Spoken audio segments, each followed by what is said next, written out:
એક જ એવો અવતાર છે કે ભગવાનને પ્રાપ્ત કરવા માટે મનુષ્ય અવતારમાં ભગવાનને આપણે મેળવી શકીએ.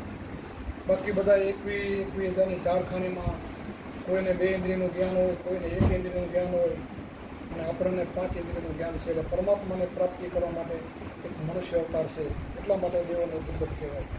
દેવો પણ ઈચ્છા કરે ભગવાન તો મને મનુષ્ય અવતાર આપ, તો આપણને મળેલો છે.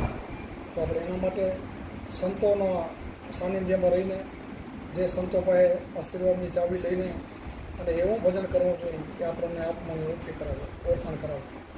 આત્મા એટલે પોતાનો સ્વરૂપ, પોતાને ઓળખવો, પોતાને ઓળખવો, પોતે પોતાને ઓળખી જાય સ્વસ્વરૂપ, અને સ્વને ઓળખે ત્યાં સુધી આપણી લક્ષ્ય રાશિ મળતી નથી.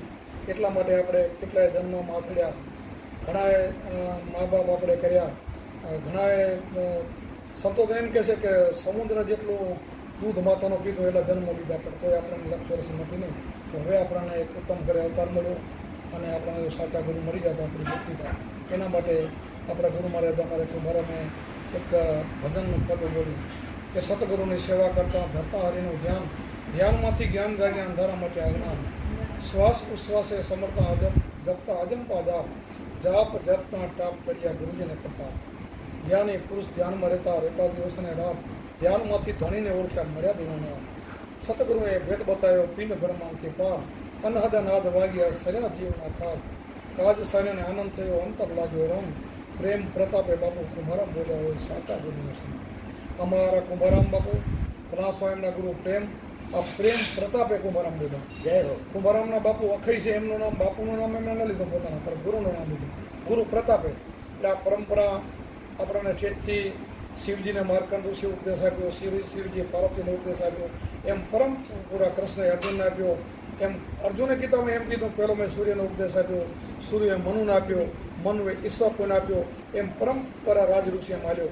એવી રીતે આ ઉપદેશ પરંપરાથી હાલ્યો આવે છે.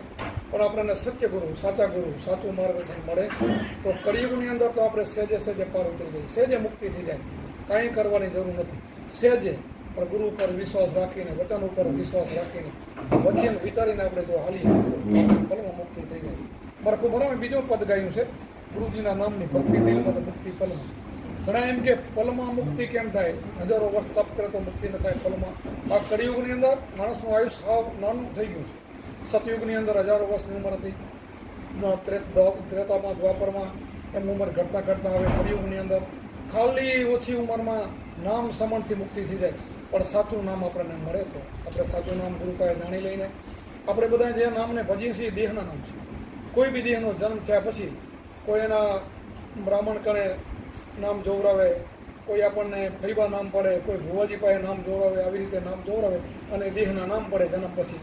એટલે એ નામને આપણે ભજીએ, એનાથી મુક્તિ થતી નથી. દેહના નામ તો પછી દેહ તો નષ્ટ થઈ જવાનો, કાલ દેશ તો એ ભાડુથી મકાન છે. પણ આજે હું જે નામ બતાવી રહ્યો છું, સદગુરુ મને બતાવ્યું, એ નામ અજર અમર અવિનાશી છે. આપણે ગીતામાં જેને આત્મા કીધો છે કે આત્માને શસ્ત્ર કાપી ના હગે, પાણી ભીજવી ના હગે, અગ્નિ બાળી ના હગે, એવી રીતનો પવન સૂકવી ના હગે. આત્મા અજર અમર અવિનાશી, એનું કોઈ નામ નથી, મરતો નથી, જન્મતો નથી. એવાને ઓળખવા માટે એ જે આપણને સાચું નામ સદગુરુ આપે, અનામી નામ જેને કહેવામાં આવે, જેને અગમ ભૂમિકા કહેવામાં આવે, આપણને ખબર નથી એને અગમ કહેવામાં આવે, જેને ગમનો હોય એને અગમ કહેવાય. કબીર સાહેબે કીધું છે કે ગમને માને ને હમની માને અગમ ભેદ અમારા.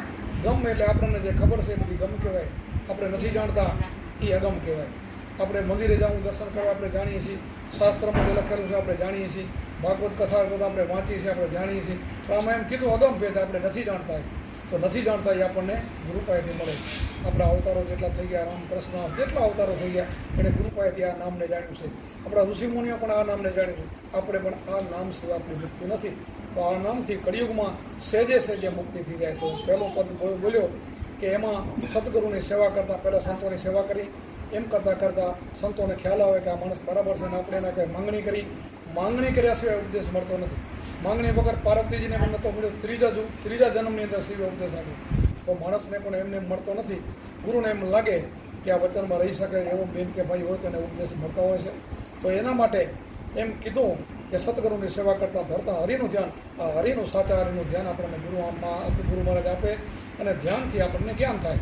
સતગુરુની સેવા કરતાં ધરતા હરિનું ધ્યાન, ધ્યાનમાંથી જ્ઞાન જાગે, અંધારામાંથી અજ્ઞાન. કે અંધારું જે અજ્ઞાન રૂપી છે અને જ્ઞાનનો પ્રકાશ થાય તો અજોડું થઈ જાય. એટલા માટે એ ચાવી આપણે લેવી જોઈએ. એના માટે ગુરુ ચાવી આપે. પછી આપણે બીજી જ કડીમાં કીધું છે ને કે શ્વાસ ઉશ્વાસે સફળતાને જપતા અજંપા જાઓ. અને શ્વાસ ને ઉશ્વાસ, એક શ્વાસ આપણી અંદર જાય, બીજો ઉપર જાય.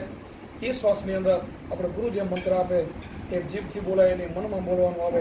એ મંત્ર બોલીને શ્વાસ ઉશ્વાસે સફળતા જપતા અજંપા જાપ, એને અજંપા જાપ કહેવામાં આવે.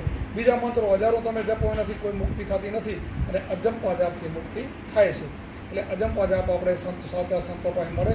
અને અજંપા જાપ જપીને આપણા ત્રણ વિધિના તાપ છે.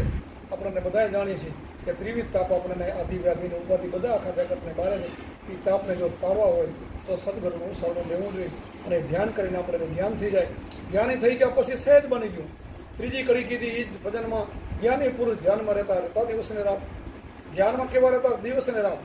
તમે વિચાર કરો કે રાતે બધાને શું પડે, સંતોષ શું હોય છે, પણ એની નિદ્રા એ સમાધિ બની જાય. શું હોય તો એનું ભજન ચાલુ હોય. શ્વાસ કોઈનો બંધ થતો નથી, અને શ્વાસ જોડે સુરતા એની બંધ થતી નથી. આવું જે થઈ જાય એને જ્ઞાની કહેવાય. જ્ઞાની પુરુષ ધ્યાનમાં રહેતા દિવસને રાત. ધ્યાનમાંથી ધણીને ઓળખ્યા મર્યાદિના નાથ. ચોથી કડીમાં કીધું સદગુરુએ ભેદ બતાવ્યો પિંડ બ્રહ્માંડથી બહાર. ઉપર આપણું નીચે પિંડ છે, ઉપર બ્રહ્માંડ છે. એના વચ્ચે જે પરમાત્મા રમી રહ્યો છે એને આપણે અવિનાશી કહીએ છીએ. એને આપણે 52થી બારો કહીએ છીએ. એને અગમ અગોચર કહીએ છીએ. એવો જે પરમાત્મા આપણી અંદર છે એને કીધું સદગુરુએ ભેદ બતાવ્યો પિંડ બ્રહ્માંડથી બહાર. અનહદ નાદ વાગ્યા સર્યા જીવના કાજ. જેને નાદ ભરમ વાગે અનહદ નાદ જેને કહેવામાં આવે. આઠે પોર જેને કેમ જેમ મંદિરમાં આપણે આરતી ઉતારતા હોય એવી 24 કલાક એને આરતી વાગતી હોય અનહદ નાદ કહેવામાં આવે. એનું કામ થઈ ગયું એમ સંતોએ એમ કીધું છે. અનહદ વાગ્યા સર્યા જીવના કાજ. કાજ સર્યાને આનંદ થઈ ગયો, અંતર લાગ્યો.